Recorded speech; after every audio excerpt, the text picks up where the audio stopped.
6 months after the incident, Claire Brooks stood on a stage in the Academy's main auditorium. She was wearing her graduation robes. Around her neck hung several medals for academic excellence. She had graduated at the top of her class in advanced xenobiology. The auditorium was filled with students, parents, and teachers from dozens of different species. In the front row sat Captain Gregory Brooks in his full military dress uniform. Beside him sat half the crew of the Valkyrie. They had all taken leave to attend Claire's graduation. When the principal called her name, the applause was thunderous. It was not just polite clapping. It was genuine respect. Students stood up. Teachers applauded. Even species that normally did not show emotion in public were making sounds of approval. Claire walked across the stage to receive her diploma. As she shook Principal Voron's replacement's hand, she looked out at the audience. She saw Velka and her other friends cheering. She saw Ambassador Grant smiling. She saw her father with tears in his eyes. This moment felt earned, not just because of her grades, but because she had stayed. She had fought. She had proven herself. After the ceremony, Claire found her father outside the auditorium. He wrapped her in a huge hug. "I am so proud of you, sweetheart. So incredibly proud. Thanks for coming, Dad. I know you had to travel far. I would not have missed this for anything." Gregory held her at arm's length and looked at her. "You have grown so much, not just in knowledge, in strength, in courage.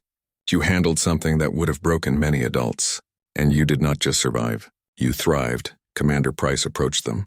"Congratulations, Claire. Top of your class. That is impressive considering everything you went through." "Thank you, Commander, and thank you for teaching me navigation. I actually used some of those techniques in my final project." Price smiled. "Anytime. You know, if you ever want a career in the military, we would be happy to have you aboard the Valkyrie." Claire laughed. "Maybe someday. Right now I'm thinking about continuing with xenobiology. There is so much to learn about different species." That evening there was a reception for graduates and their families. Claire stood with her father talking with various people. Ambassador Grant came over to congratulate her. "Miss Brooks, I wanted to tell you something. The incident with Zrix had far-reaching effects. Because of what happened, we were able to push through major reforms in how academies handle harassment. Dozens of schools have implemented new protocols. You have made things safer for countless students." Claire felt overwhelmed. "I just wanted to be safe. I did not mean to start a movement or anything. Sometimes the bravest thing is simply standing up for yourself. You did that, and others benefited from your courage." Grant smiled. "Earth is lucky to have citizens like you." Later in the evening, someone unexpected approached Claire. It was a Korthian elder named Korvan. He was a member of the Korthian Diplomatic Corps. "Miss Brooks, may I speak with you for a moment?" Claire felt nervous but nodded. "Of course. I wanted to apologize on behalf of my species for what Zrix did to you. His actions were dishonorable and do not represent Korthian values. True warriors protect the vulnerable. They do not prey upon them. What he did was cowardice, and he has brought shame to his family. Thank you. I appreciate that. But I do not blame all Korthians for what one person did. I have made friends with several Korthian students. They are good people." Korvan's colors showed approval. "That is wisdom beyond your years. You have the spirit of a warrior, young human, not because you fought, but because you refused to surrender. In our culture, that is the highest form of strength." He turned to Gregory. "And you, Captain Brooks. Your actions were also honorable. You protected your child without unnecessary violence. You sought justice through proper channels while making it clear you would not be ignored. That is true warrior spirit. The Korthian collective respects strength tempered with wisdom." Gregory nodded. "Thank you. I only did what any parent would do. That is what makes it honorable. You did not seek glory or recognition. You simply protected your family. That is the purest motivation." As the reception wound down, Claire and her father found a quiet corner. They stood looking out a window at the stars beyond the station. "So what now?" Gregory asked. "Where do you go from here?" "I got accepted to the Xenobiological Research Institute on Europa. It is one of the best programs in human space. I start in 3 months Europa. That is far from here. Not as far as some of your patrols take you." Claire smiled. "We will manage. We always do." Gregory put his arm around her shoulders. "You know, when you first told me you wanted to attend the Galactic Integration Academy, I was worried. I thought maybe you were too young. Maybe it was too dangerous, but you proved me wrong. You proved you could handle anything this galaxy threw at you. I had a good teacher. You taught me to never give up, to stand up for what is right even when it is hard, to document everything and build a case. She laughed. Honestly, Dad, you taught me more about handling difficult situations than any class ever could. I am glad something I did was useful. But Claire, you did this yourself. I just provided backup. The courage, the determination, the refusal to quit. That was all you. They stood together in comfortable silence, watching the stars. The galaxy was vast. It was filled with countless species, cultures, and challenges. But Claire no longer felt intimidated by it. She had faced the worst it could throw at her and come out stronger. Meanwhile, in a rehabilitation facility on the Corthian homeworld, Zrix sat in a small room. He had been there for 6 months now. The rehabilitation program was intense. It focused on understanding honor, responsibility, and the consequences of one's actions. He had learned things about his own culture that shamed him deeply. His instructor, an elder warrior named Thaxal, sat across from him. "What have you learned, young one?" Zrix spoke slowly. "I learned that I was a coward. I targeted someone weaker than me because I was afraid. Afraid that humans would diminish my standing. Afraid that I was not as strong as I pretended to be. I used my size and strength in the most dishonorable way possible, and I learned that strength is not about size or natural weapons. The human girl Claire showed more strength than I ever have. She faced me every day knowing I could hurt her. She reported me even when nobody listened. She refused to leave even after everything I did. That is true courage. I had none of that." Thaxal's colors showed approval. "You are learning. When you complete this program, you will return to society, but you will carry this lesson with you. True warriors protect. They do not prey upon the weak." Back on Station Harmony, the story continued to spread. New students arriving at the academy heard about it during orientation. They learned about the importance of reporting harassment. They learned about the resources available to protect them. They learned that being different or new did not make them targets. It made them valued members of a diverse community. The landing pad where Gregory had touched down became something of a landmark. Students called it Captain's Pad. Some said it was lucky. Others said it served as a reminder that parents, especially human parents, would move heaven and earth to protect their children. A reminder that the galaxy needed to take student safety seriously. Years later, when historians wrote about humanity's integration into the galactic community, they would mention this incident, not as a conflict or a diplomatic crisis, but as a teaching moment, the day the galaxy learned that humanity's greatest strength was not their weapons or their ships or their technology. It was their fierce loyalty to each other, their absolute refusal to abandon their own, their willingness to stand up against any threat, no matter how big, when family was at stake. For Claire and Gregory Brooks, life moved forward. Claire excelled in her studies at Europa. Gregory continued his service in the Stellar Defense Force. They talked regularly. They visited when they could. The bond between them, already strong, had been forged even stronger by what they had been through together. And across the galaxy, the lesson endured. You do not threaten a human's family, because humans, for all their physical limitations and their relative newness to the stars, possessed something that made them truly formidable. They possessed love. They possessed loyalty. They possessed an unbreakable determination to protect their own. And that, as the galaxy learned, was the most powerful force in the universe. The resolution came within 1 week. Zurix and his 2 main accomplices were expelled from the academy. They were sent back to the Corthian Collective to face trial under their own cultural laws. The other students who had participated in the harassment received suspensions. They were required to attend cultural sensitivity training before they could return to classes. Principal Voron was quietly reassigned to a different, less important position. The academy implemented new protocols for investigating harassment claims. These protocols had specific provisions for protecting students from smaller or newer species. Earth's diplomatic corps made sure every academy in the galactic community received copies of the new protocols. Claire spent 3 weeks aboard her father's ship, the Valkyrie, while the investigation concluded. The crew adopted her as an unofficial mascot. She received an education in starship operations that no academy could match. Commander Price taught her advanced navigation. The chief engineer let her help with maintenance on the fusion reactors. The weapons officer gave her basic combat training. One evening, Gregory found her in the observation lounge. She was staring out at the stars through the large window. He sat down beside her. "You do not have to go back if you do not want to. We can find another school, maybe one on Earth or a different station with better administration." Claire shook her head. "No, I want to go back. The academy is the best school in this sector. I want that education. And besides, if I leave now, it will look like Zrix won. Like he scared me away. I will not give him that satisfaction." Gregory pulled her into a hug. "That is my girl. Just promise you will call if there are any more problems. Any problems at all, I promise, Dad," she laughed.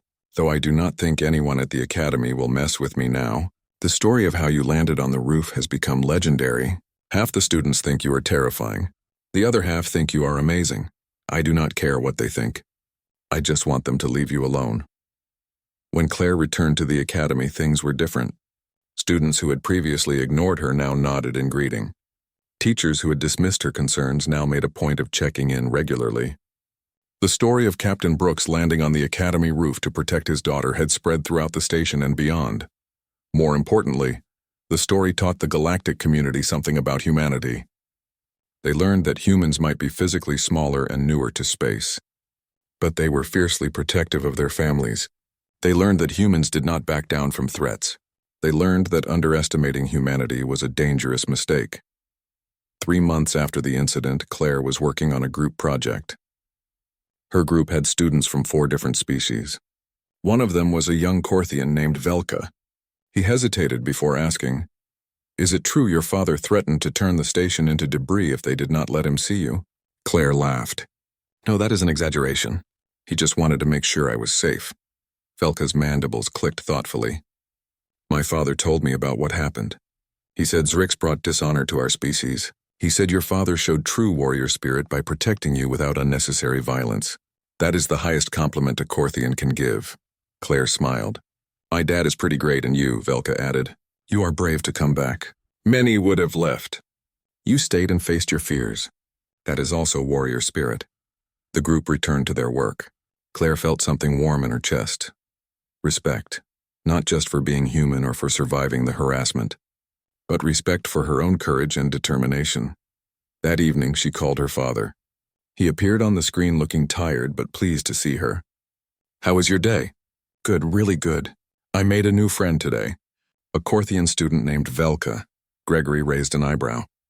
"A Korthian friend? That is progress." "Yeah. Not all of them are like Zurix. Most are actually pretty decent once you get to know them. They have this whole honor code that is really interesting."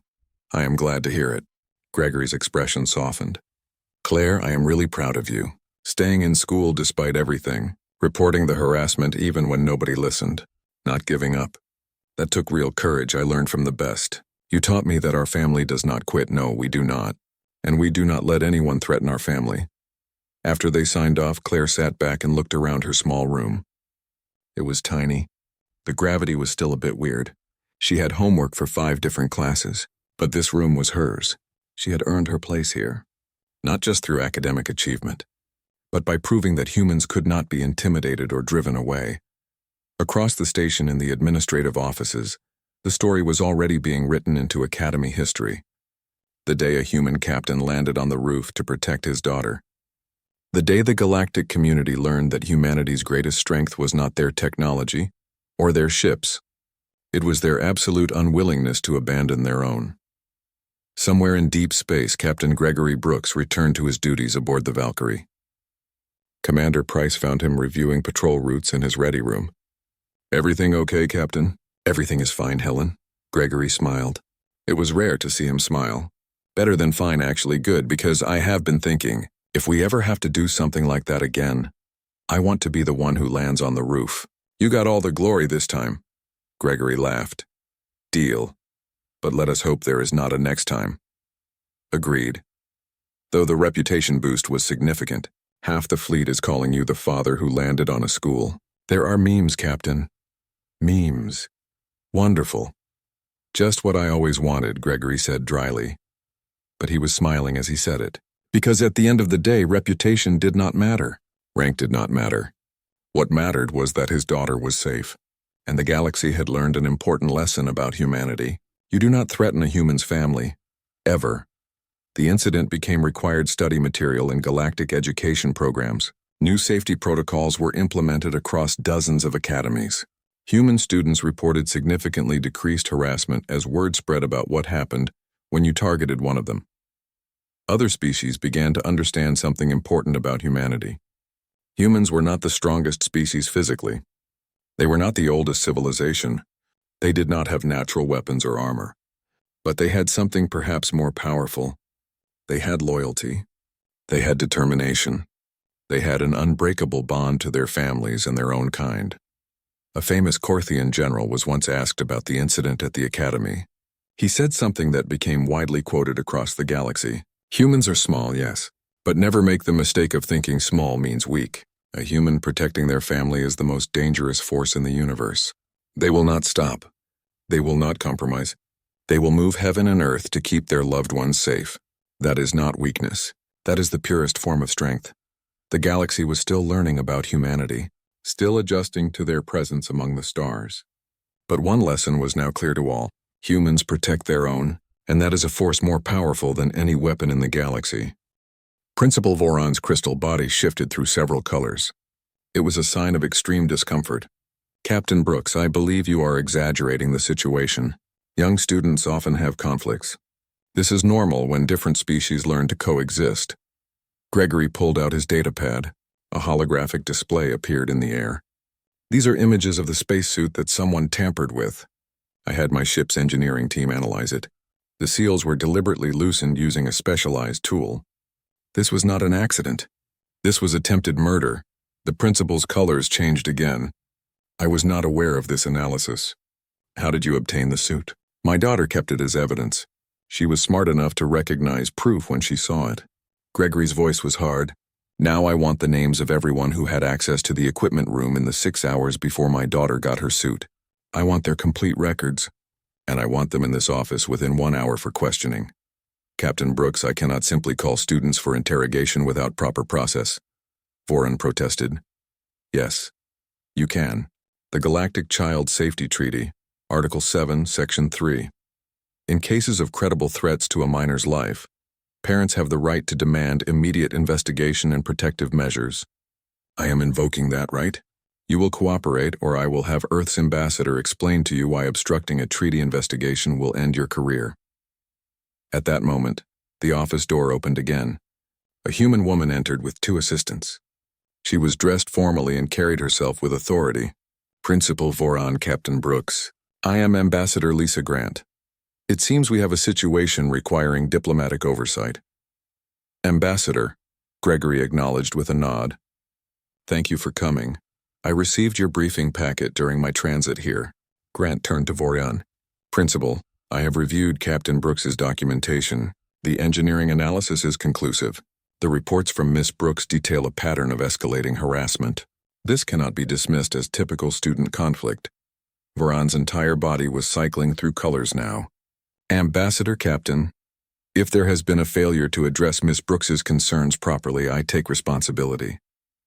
However, accusations of attempted murder could severely damage relations between Earth and the Korthian Collective.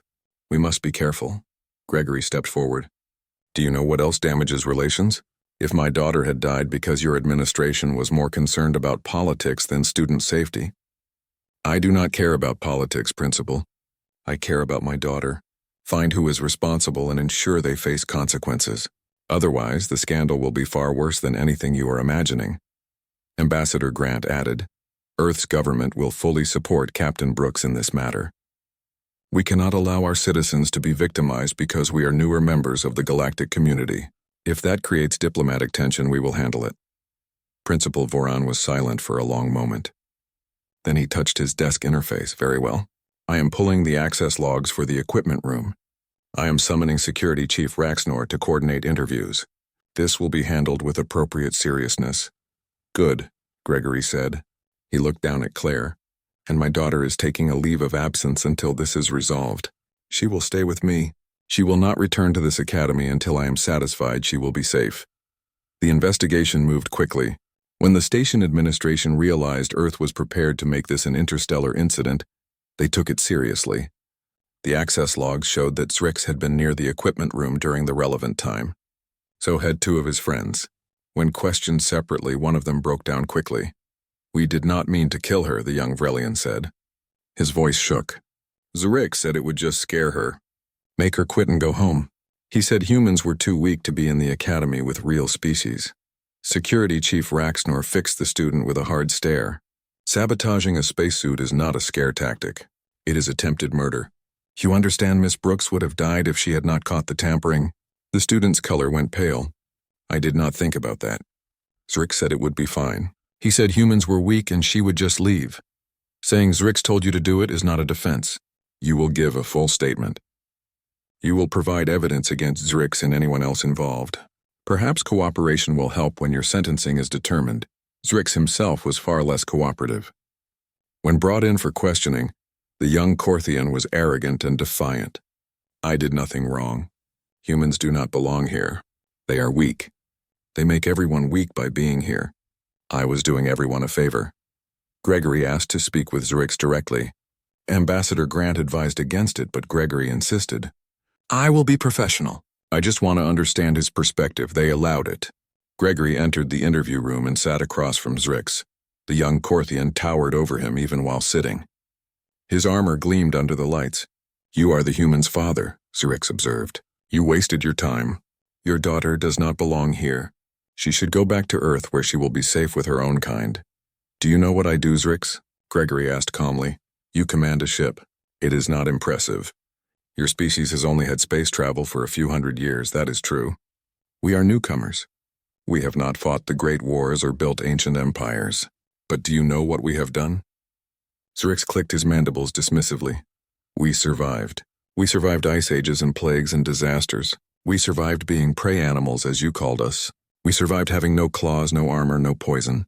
We survived by being smart, adaptable, and absolutely relentless when protecting our own. You thought my daughter was weak because she is smaller than you. You thought you could intimidate her because humans are new. You made a fundamental mistake about humanity." Gregory leaned forward. "We do not measure strength by size or natural weapons. We measure it by determination, by resilience, by willingness to stand up no matter how many times you get knocked down. My daughter did not quit despite everything you did. She reported you. She documented everything. She stayed in school even when you tried to kill her. That takes more courage than you have ever shown." "Your species does not understand warrior culture," Zrix said. His mandibles clicked rapidly, a sign of agitation. "Actually, I had an interesting conversation with a Korthian military officer yesterday." Gregory pulled out his datapad. "Do you know what he told me? That in traditional Korthian culture, warriors who target the weak and defenseless are considered dishonored. True Korthian strength is measured by protecting the vulnerable, not victimizing them." He was very embarrassed to learn that a young Korthian had been harassing a human girl. "He said it reflects poorly on your entire species." Zrix's colors shifted. "It was a sign of shame among Korthians. You lie, I do not lie." Gregory displayed a formal communication on his datapad. "This arrived this morning from the Korthian Diplomatic Corps. Your government is deeply embarrassed by your actions. They have requested that you be held accountable under their own justice system, not gestation regulations. Attacking a child of another species while under educational protection is considered profoundly dishonorable among your people." For the first time, Zrix looked uncertain. "If I am returned to Korthia for trial, you will face traditional Korthian justice for dishonoring your species. I am told that is far more severe than anything this station would impose. But that is not my decision. That is between you and your government." Gregory stood up. "I came here to understand why you targeted my daughter. Now I do. You are a coward who picked on someone you thought could not fight back. You thought humans were weak because we are small and new. You learned you were wrong. I hope that lesson stays with you." He walked to the door, then paused and looked back. "One more thing, Zrix. If you or anyone else ever threatens my daughter again, there will be no investigation, no trial, no diplomacy. I will handle it personally, and I promise you will not enjoy the experience. Do we understand each other?" Zrix said nothing, but his colors showed fear. Gregory left the room satisfied that the message had been delivered clearly. Captain Gregory Brooks sat in his private quarters on the warship Valkyrie. The ship was far from Station Harmony, out near the edge of human territory. They were on a routine patrol, Everything had been normal until 30 minutes ago. That was when he received the message from his daughter. He had watched the video 3 times now. Each time he watched it, his anger grew colder and harder. He saw the tears on Claire's face. He saw the fear in her eyes. He saw the bruises on her arms. His daughter, his 15-year-old daughter, was being attacked and nobody was helping her. Nobody was protecting her. There was a knock on his door. "Come in," he said. His voice was calm but very cold. Commander Helen Price entered. She was his second in command. She had worked with him for 7 years. She knew him well. "Captain, is everything all right? You sent an emergency meeting request." Gregory turned his chair to face her. "Helen, I need you to take command of the ship. I am filing for emergency leave effective immediately." Price looked surprised. "Sir, we are only 3 days from completing our patrol. Can this wait?" No, Gregory transferred the video message to her datapad. "Watch this. Tell me if you think it can wait." Price watched the video. As she watched, her face became harder. When it finished, she looked up at Gregory. "How long do you need?" "I do not know. Maybe a day, maybe a week. It depends on how reasonable people want to be." Price nodded. "Do what you need to do, Captain. I will handle things here." She paused. "For what it is worth, if it was my kid, that station would already be debris." Gregory almost smiled. "That is why you are staying here to command the ship. I need to handle this properly." Within an hour, Gregory left the Valkyrie in a small, fast shuttle. The trip to Station Harmony normally took 6 days. Gregory made it in 4.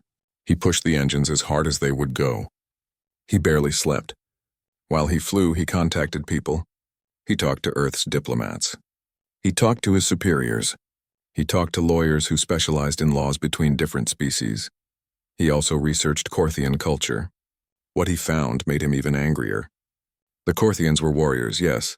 They had a system based on physical strength and dominance, but their own laws were very clear. Young warriors were supposed to challenge others of similar strength in their own species. Attacking weaker species or children was considered deeply dishonorable. It was seen as cowardly. So Zrix was not following his culture. He was being a bully and a coward. His own people would condemn him if they knew. Gregory saved this information. It might be useful later. As Gregory approached Station Harmony, he studied the station regulations. All visiting ships were supposed to dock at the external ports. Then passengers had to go through main airlocks and checkpoints. There was a whole process. Gregory read through all of it carefully. Then he decided to ignore it completely. "Attention, unidentified shuttle." A voice came over his radio. "You are entering restricted space. Please adjust your course and prepare to dock at port 12. Negative, Control. I am proceeding directly to the Academy section. I have urgent business with the principal. Sir, you are not authorized for that approach. You must dock at the designated ports or you will be violating station regulations. Noted and logged." Gregory looked at his navigation screen. He could see the Academy building. It had landing pads on the roof for emergency evacuation vehicles. He was going to use one of those pads, whether they liked it or not. "Sir, if you do not comply, we will send interceptors to force your ship to dock properly." Gregory's voice became hard and cold. "I am Captain Gregory Brooks of the Earth Stellar Defense Force. My daughter attends your academy. She has been subjected to ongoing physical assault and attempted murder. Your administration has done nothing. I am now invoking parental protection rights under Article 7 of the Galactic Child Safety Treaty. You have 2 options. You can let me land or you can try to stop me and explain to the Galactic Council why you prevented a parent from protecting their endangered child. Choose quickly. I am landing in 90 seconds either way." There was silence on the radio. Then a different voice spoke. This one was older and calmer. "Captain Brooks, this is Station Commander Kelvon. I am not familiar with the specific treaty you mentioned, but I am not willing to risk an incident over landing procedures. You are cleared to land on Academy Pad 3. However, security will meet you there. I trust you will cooperate. I will cooperate, Commander, as long as my daughter's safety is guaranteed, and those responsible are held accountable. I am not here to start trouble. I am here to end it." Gregory brought his shuttle down fast. The landing was hard and precise. Military pilots called it a combat landing. The shuttle touched the pad perfectly. Gregory was out of the cockpit before the engines finished shutting down. He walked across the landing pad in his full military uniform. Every medal he had ever earned was displayed on his chest. 4 security officers met him. They were from different species. All had weapons, but the weapons were holstered. Their leader was a Vrelian with blue stripes on his scales. "Captain Brooks, I am Security Chief Raxnor. I need to ask you to come with us." "Where is my daughter?" Gregory interrupted. "She is safe. She is in class. We can arrange for you to see her after you speak with the principal." "No." Gregory's voice was flat and hard. "You will bring her to me now. Then we will all speak with the principal together. And Chief, if anyone tries to stop me from seeing my daughter or if anyone threatens her in any way, this conversation will become much less friendly." Raxnor looked at the human captain. Humans were still new to the galaxy. Many species did not know much about them. But Raxnor had 20 years of experience in security. He could recognize danger when he saw it. This human was small compared to many species. But there was something about him, something controlled and deadly. This was not someone to underestimate. "Very well. I will have her brought to the principal's office immediately. Please follow me." They walked through the school corridors. Students and teachers stared as they passed. Word was already spreading. A human military captain had landed on the roof. He had bypassed all normal procedures. Something big was happening. They reached the principal's office. Gregory walked inside without waiting for permission. Principal Voron was standing behind his desk. His crystal body was changing colors rapidly, a sign of stress. "Captain Brooks, I assume? Your arrival was highly irregular. I must protest. Your protest is noted. Where is my daughter?" Gregory stood by the window, his hands clasped behind his back. He looked calm, but there was steel in his voice. "She is being brought here now. But Captain, I must insist that we discuss this situation calmly. Your dramatic entrance has caused significant disruption." Gregory turned to face the principal. "My dramatic entrance was necessary because your staff ignored my daughter's reports of assault and attempted murder. We will discuss that once she arrives." The office door opened. Claire walked in with Security Chief Raxnor. When she saw her father, her eyes went wide. "Dad? But you were not supposed to be back for weeks." Gregory crossed the room immediately. He wrapped her in a careful hug. "Are you okay?" "I am fine. I am sorry. I did not want to cause trouble." Her voice cracked. "You did not cause anything." He held her at arm's length and looked at her face. Then he saw the bruises on her arms. His jaw tightened. "These are new. It is not as bad as it looks," Claire said quickly. Gregory turned to Principal Voron. His expression was cold. "Now, Principal, you are going to explain to me why my daughter has been subjected to harassment, assault, and attempted murder at your academy, and you're going to explain why your response was to blame her for not adapting." Claire stood in the equipment room staring at the broken seals on her spacesuit. Her hands were shaking. This was not a joke anymore. This was not just pushing or name-calling. Someone had tried to kill her. If she had not checked carefully, if she had just put on the suit and gone outside the station, she would have died in seconds. The cold of space would have killed her. The lack of air would have killed her. She took the suit immediately to the equipment manager. His name was Tar Ek. He was a selenite, which meant he had crystal-like skin and many eyes. She showed him the loose seals. "Someone did this on purpose. Someone tried to kill me," she said. Her voice was shaking now. Tarek examined the suit with his many eyes. Each eye could see different things. He looked at the seals for a long time. "This is bad, but I cannot prove someone did this on purpose. These suits are old. Many students use them. The seals might have just worn out naturally." Claire could not believe what she was hearing. This was not natural wear. Look at how loose they are. All of them. That does not just happen. I understand you are upset, Miss Brooks, but accusing someone of attempted murder is very serious. I need proof. Without proof, I cannot do anything. But I will give you a new suit, and I will send this one to be examined more carefully. Claire wanted to scream, but she just took the new suit and left. She knew who did this. It had to be Zrix or one of his friends, but she had no proof, and nobody would believe her anyway. They would say she was just being dramatic. They would say she was accusing others without evidence. 2 days later, something even worse happened. Claire was walking through a maintenance corridor. It was a shortcut between two of her classes. Not many people used this corridor. It was narrow and the lights were dim. Claire usually liked it because it was quiet. But today, when she turned a corner, she found Zrix and his friends waiting for her. There were 5 of them. They were blocking both ends of the corridor. She was trapped. Claire stopped walking. Her heart hammered in her chest. She looked around for cameras but saw none. She looked for other people, but the corridor was empty. The maintenance crews only came through here at certain times. Right now there was nobody. "Still here, little human?" Zrix asked. He walked toward her slowly. His forearms hung at his sides. His hard-shell armor made clicking sounds as he moved. "I thought you would have learned by now. You do not belong here." Claire pressed her back against the wall. "Leave me alone, Zrix, I reported you. When they find out what you did to my suit, you will be in serious trouble." Zrix made a sound that might have been laughter. "Reported me? To who? To the professors who think we are just getting used to each other? To the principal who does not care about one weak human? Nobody is going to help you. You are alone." He reached out with one of his arms. His hand closed around her shoulder. His grip was incredibly strong. It hurt immediately. Claire could feel her bones pressing together under his grip. "Let go of me," she said.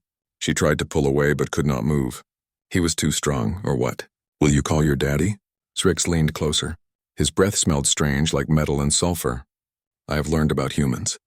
You are so weak. Your bones break easily. Your skin tears like paper. You have no claws, no armor, no poison. You are prey animals who got lucky with technology. But here, without your weapons, you are nothing." Then he pushed her, hard. Claire flew backward and hit the wall. She slid down to the floor. Pain shot through her shoulder and her back. She could not breathe for a moment. The group laughed and walked away. Their footsteps echoed in the corridor. Then there was silence. Claire sat on the floor for several minutes. She was trying not to cry. Her shoulder hurt terribly. Her back hurt. When she finally stood up, she had to lean against the wall. She limped back to her room. She did not go to her next class. She just wanted to be alone. Over the next few days, Claire had bruises all over her arms. Her shoulder was purple and yellow. She had a bruise on her back. She told people she fell during sports practice, but the truth was harder to hide. She started limping. She moved carefully because everything hurt. Finally, Claire decided she had to try one more time. She made an appointment with Principal Voron. He was the head of the school. He had been running the academy for 15 years. Maybe he would listen. Maybe he would do something. Principal Voron's office was beautiful. It had plants from many different worlds.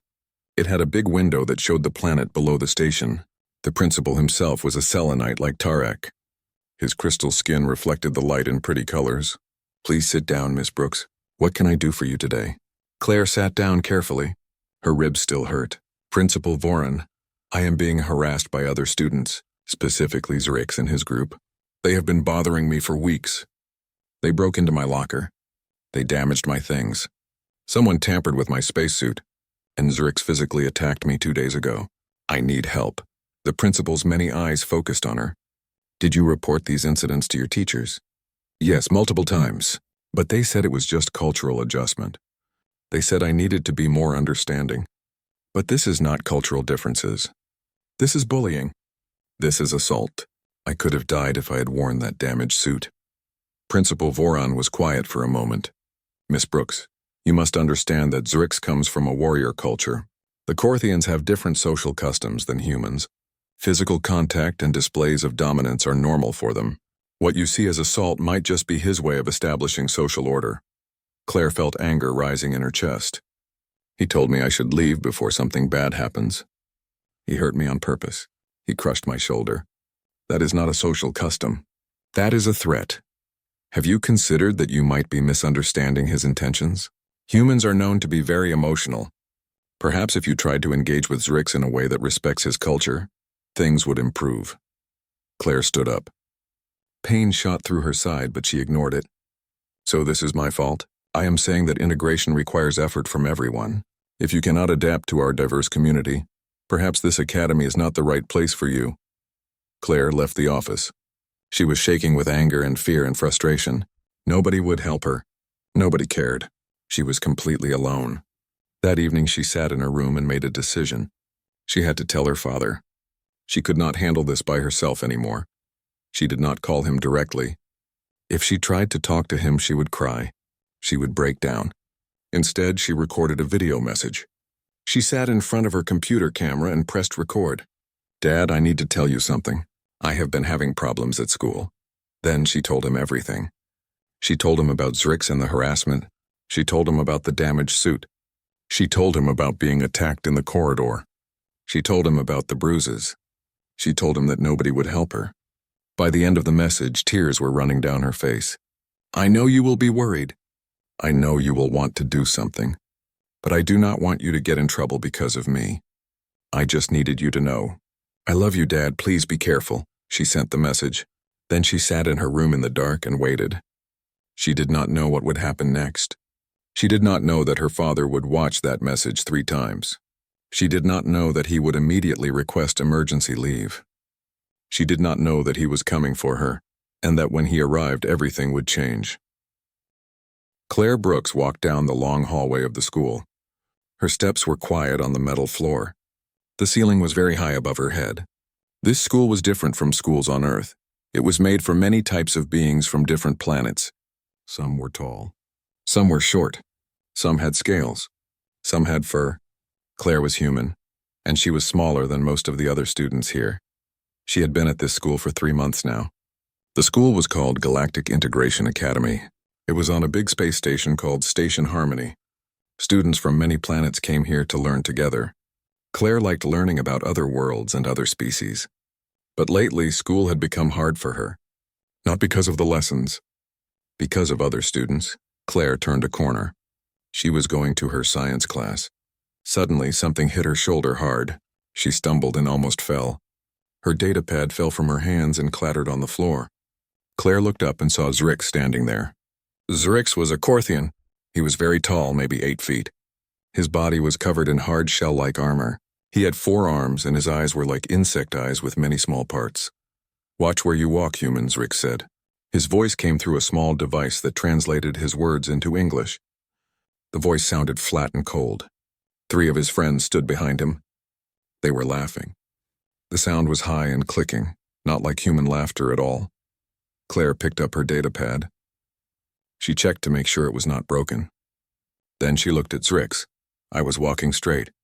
You moved into my path, she said. Her voice was steady even though her heart was beating fast. The clicking laughter got louder. Zrix bent down so his face was closer to Claire. Humans are so small, so weak. You do not belong here with real species. You should go back to your planet before someone steps on you by accident. His friends thought this was very funny. Claire felt her face get hot. She was angry but also scared. Zrix was much bigger than her. All of them were. But she would not let them see her fear. Humans have been part of the galactic community for 30 years. We are not going anywhere, she said. She walked past them quickly. Her shoulder barely reached the middle of Zrix's body. Behind her, she heard them talking in their own language and laughing more. Claire kept walking. She did not look back. When she got to her classroom, she sat down at her desk and took deep breaths. Her hands were shaking a little. This was not the first time. For 2 weeks now, Zrix and his group had been making her life difficult. They knocked her food tray over at lunch. They took things from her locker. Once, someone changed the settings on her translation device. It made her say wrong words during a class presentation. Everyone laughed at her. Every time these things happened, it was Zrix and his friends. But they were always careful. They did it when teachers were not watching. They did it where cameras could not see. Claire had tried to tell her teachers, but they did not seem to care much. One teacher, Professor Kellen, told her that Zrix was just adjusting. He said humans were new to the school and everyone needed time to get used to each other. Claire tried to explain that this was not about adjusting. This was bullying, but the professor just said she should try to understand cultural differences. That evening, Claire went back to her small room. She lived in the student housing section of the station. Her room had a bed, a desk, and a small window that looked out at space. She could see stars and sometimes other ships passing by. She sat at her desk and opened her computer. She pressed a button to call her father. A screen appeared with her father's face on it. Captain Gregory Brooks was on his ship far away. He was a military officer for Earth. He commanded a big spaceship called the Valkyrie. His face always looked serious, but when he saw Claire, he smiled. Hello, sweetheart. How was school today? Claire smiled back, but it was hard. It was fine, Dad, just normal stuff. How is your work? She did not want to tell him about Zrix. Her father worried about her a lot. If he knew students were bothering her, he might do something that could cause problems. Her father looked at her carefully. He had known her all her life. He could tell when something was wrong. Claire, what happened? he asked gently. Nothing really. I am just tired. The gravity here is still a bit strange for me. It was not a complete lie. The station had stronger gravity than Earth. It made everything feel heavier. Are you doing your exercises every day? You need to keep your muscles strong in higher gravity. Yes, Dad, every morning. I promise. That part was true. She worked out every day to stay healthy. Her father still looked worried, but he did not push. Okay. Well, I should be back at the station in about 3 weeks. My ship is patrolling near the outer colonies right now. When I get back, we can have dinner together at that restaurant you like. The one with Earth food. That sounds really good, Dad. Claire felt better thinking about seeing him. I will see you then. Love you. Love you too. Stay safe, sweetheart. The screen went dark. Claire sat in her quiet room. She looked out the window at the stars. She wished she could tell her father the truth. But she was 15 years old. She was old enough to handle her own problems. At least that is what she told herself. She did not know yet that things were going to get much worse before they got better. She did not know that very soon. Her father would find out everything. And when he did, the whole station would learn something important about humans. They would learn that you should never threaten a human's family. The next morning, Claire went to school again. She hoped maybe Zrix would leave her alone today, but when she got to her locker, she found that someone had broken the lock. Her books were scattered on the floor. Some pages were torn. She knew who did it. She bent down and started picking up her things. Other students walked past. Some looked at her, but nobody stopped to help. Nobody wanted to get involved. A girl from her math class walked by. Her name was Kira. She was from a planet called Andros. She had blue skin and silver eyes. Kira glanced at Claire and the mess on the floor. She looked like she wanted to say something. But then she just kept walking. Claire understood. Nobody wanted to become a target too. If they helped her, maybe Zrix would start bothering them as well. Claire gathered her books and went to class. The day went slowly. She kept watching for Zrix and his friends. At lunch, she sat alone in the corner of the cafeteria. She ate quickly and left before anyone could bother her. In the afternoon, she had to go to the equipment room to get a spacesuit. The class was going to practice working outside the station tomorrow. Every student needed to check their suit to make sure it worked properly. The equipment manager gave her a suit. Claire took it back to a checking area. She put it on a table and started going through all the safety checks. She checked the air tanks. She checked the temperature controls. Then she checked the seals. The seals were very important. They kept the air inside the suit. If the seals failed in space, the person inside would die very quickly. Claire looked at the seals carefully. Something was wrong. They looked loose. Too loose. She tested them with her fingers. They moved easily. They should have been tight and secure. Her heart started beating fast. If she had worn this suit into space, the seals would have failed. She would have died. Someone had tampered with her suit. Someone had tried to kill her.